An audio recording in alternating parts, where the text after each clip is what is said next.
अब मैं निवेदन करूंगा भारतीय जनता पार्टी के वरिष्ठ नेता, हमारे इस हांसी जिले की आन बान शान पूर्व वित्त मंत्री भाई कैप्टन अभिमन्यु जी से वो आए और हम सब के समक्ष अपने विचार रखें। भाई कैप्टन अभिमन्यु जी।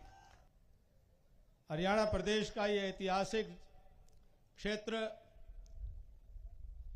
आज अभी तक जिसकी पुलिस जिला की प्रशासनिक स्थिति है, हांसी की पावन धरा पर इस विशाल जनसभा में हमारे बीच में उपस्थित हरियाणा प्रदेश के लोकप्रिय यशस्वी मुख्यमंत्री आदरणीय श्री नायब सिंह सैनी जी, मेरे बहुत आदरणीय और जिनका आशीर्वाद हमेशा हमें मिलता रहा और अभी अभी मंच से बड़ा प्रेरणादायी संबोधन भी दिया और मुझे खूब आशीर्वचन भी दिए, सफीदों से लोकप्रिय विधायक आदरणीय दादा राम कुमार गौतम जी, सम्मानित मंच कार्यक्रम में जनसभा में उपस्थित मेरे पिता तुल्य बुजुर्गों, पूजा के योग्य मातृशक्ति, नौजवान साथियों, पत्रकार, छायाकार, कलाकार मित्रों, सबसे पहले तो हांसी की पावन धरा पर पहुंचने पर आप सबकी तरफ से इस क्षेत्र का एक बच्चा होने के नाते माननीय मुख्यमंत्री जी और सभी अतिथियों का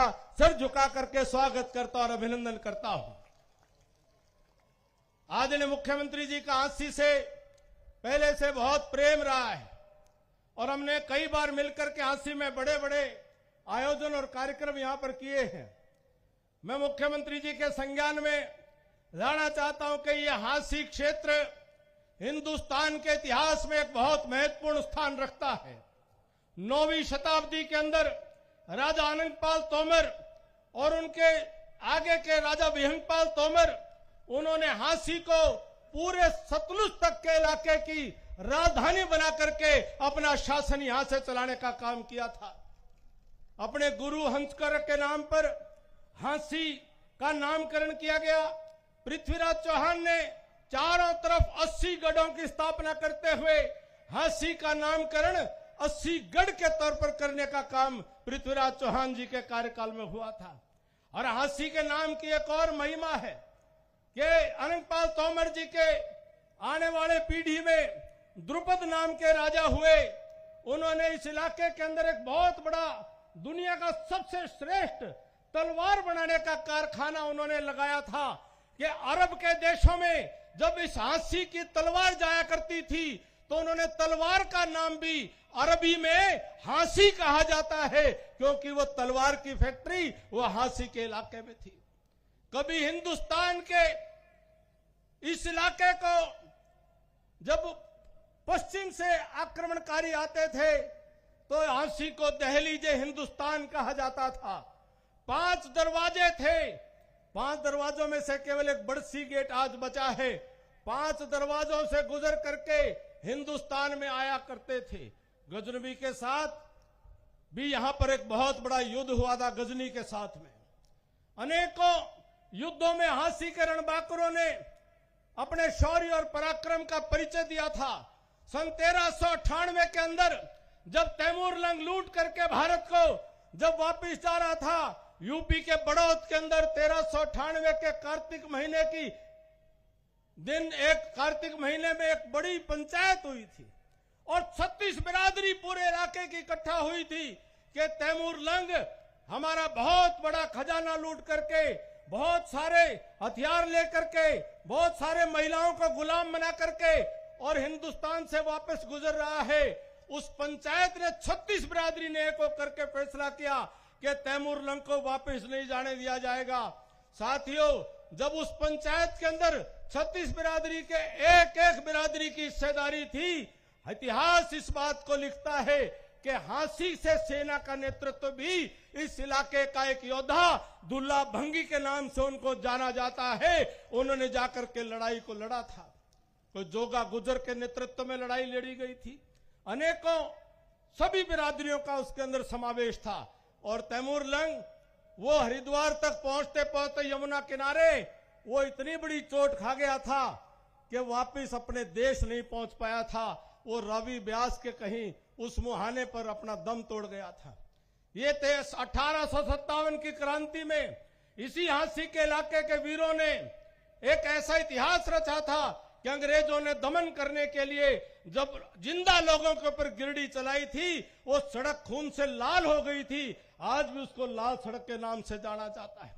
मैं इतनी कहानी मुख्यमंत्री जी को इतिहास के पाठ पढ़ाने के लिए नहीं कह रहा, मैं इतनी कहानी इसलिए कह रहा हूं कि जो लोग जो झंडा लेकर के और हांसी के नाम को फिर से इतिहास में लिखवाना चाहते हैं, मेरी आपसे प्रार्थना है कि हांसी जिला आप निश्चित तौर पर कृपा करेंगे, लेकिन जिला ऐसा बना दियो अग्नि नहीं जमा छोटा सा रह जाए, तो इतना बड़ा बना दियो जिसका हांसी का स्थान होना चाहिए। ये भाई कपूर भी बैठे हैं, भाई कपूर, ये भाई बरवाड़ा से गंगवा साहब भी बैठे हैं, पुनिया साहब भी बैठे हैं, और भी थोड़ा किसी का सलाह लेनी हो जरूर ले लेना, लेकिन हांसी जिले की पहचान हांसी के इतिहास में जो स्थान है उसके हिसाब से हो, ये मेरी आपसे प्रार्थना है, ये मेरी आपसे करबद्ध प्रार्थना है। मैं साथ में नानोंद की तरफ से आज आपका धन्यवाद है कि आपने लोहारी के अंदर 33 केवीए सब-स्टेशन का उद्घाटन किया। आपकी नजर नानोंद पर बकायदा बनी हुई है।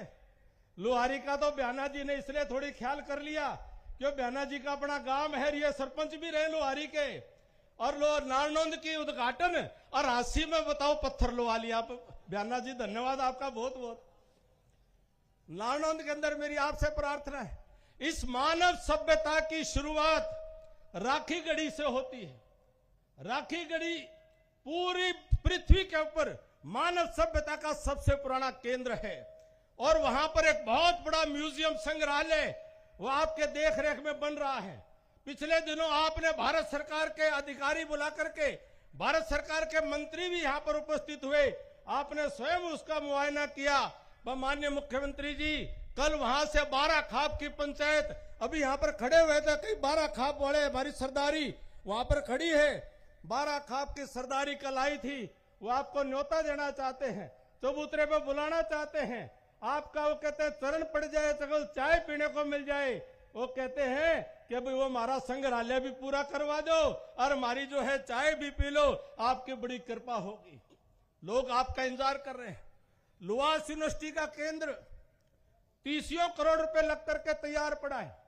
आपने स्वयं सीधा संज्ञान लेकर के आपने आदेश दिया कि लुहास का सेंटर 5 साल हो गए, 30 करोड़ से ज्यादा कि आप, मेरा निवेदन है, मैं माफी चाहूंगा थोड़ा सख्त बात करने के लिए, आप बुरा नहीं मानेंगे, उन अधिकारियों से पूछना चाहिए कि 30 करोड़ रुपए जनता के खून पसीने की गाड़ी कमाई लग करके तैयार पड़ी है, क्यों नहीं उसको आज तक शुरू किया गया है? और कहने के बावजूद भी ये अधिकारी, माफी चाहूंगा थोड़ी सी इस बात की संज्ञान में लेने की बात है, सरकार के खजाने का पैसा लगा हुआ है और आज तक वो पब्लिक के काम में नहीं आए। ये बहुत बड़ी गंभीर बात है जिसको लेकर के लोगों के अंदर बड़ी चर्चा है। मैं आपसे एक प्रार्थना और करते हुए, हरियाणा प्रदेश के अंदर गुंडागर्दी बदमाशी को आपने कंट्रोल में करने के लिए बहुत तगड़ा अभियान चलाया हुआ है। सारे हरियाणा में आपकी इस बात की चर्चा है। हांसी के अंदर भी हमको बड़ी तकलीफ होती थी जब यहाँ का व्यापारी दहशत में आता था। बयाना जी ने और सब लोगों ने मिलकर के और आपके नेतृत्व में आज जो अपराधी है वो अपराधी हिम्मत नहीं कर पा रहा, अपराध पर आपने अंकुश लगाया है। एक और अपराध है जिसके ऊपर आपका संज्ञान केवल एक लाइन में कह करके, एक और अपराध हो रहा है, वो अपराध भ्रष्टाचार का अपराध हो रहा है। कृपया करके वो भी अपराध है और वो ये गोली से ज्यादा बड़ा अपराध है, वो कम अब छोटा अपराध नहीं है, हर आदमी को रोज तंग करता है। आपने काफी कुछ उसकी सफाई कर दी है, आप उस मिशन पे लगे हुए हैं, रात दिन पब्लिक के लोग आपसे मिलकर के आपसे इस बात को रख रहे हैं। मेरी प्रार्थना है कि आपका एक वज्रपात, आपकी एक चोट, एक भ्रष्टाचार के ऊपर भी एक अंतिम चोट मार देंगे। नायब सिंह सैनी जी, ये हरियाणा इतिहास में आपका नाम स्वर्ण अक्षरों के अंदर लिखेगा। हरियाणा की जनता आपको प्यार करती है, मोहब्बत करती है, आपसे बहुत उम्मीद रखती है, आपसे बहुत आशा रखती है कि ये काम कोई करके दिखाएगा तो आप ही करके दिखाएंगे। इसी आशा, उम्मीद और विश्वास के साथ मैं अपनी वाणी को विराम देता हुआ, कोई गलती हुई तो माफी चाहता हूं। मेरे नानोंद की तरफ से आपको न्योता है कि आप जिस दिन समय दें, ऐसा ही एक कार्यक्रम नानोंद के अंदर भी आपका हो। 12 खाप की सरदारी न्योता देने आई है, डाटा की गौशाला की सरदारी भी वो आपको न्योता देने के लिए आई है। बास गांव की गौशाला की सरदारी भी आपको न्योता देने के लिए आई है।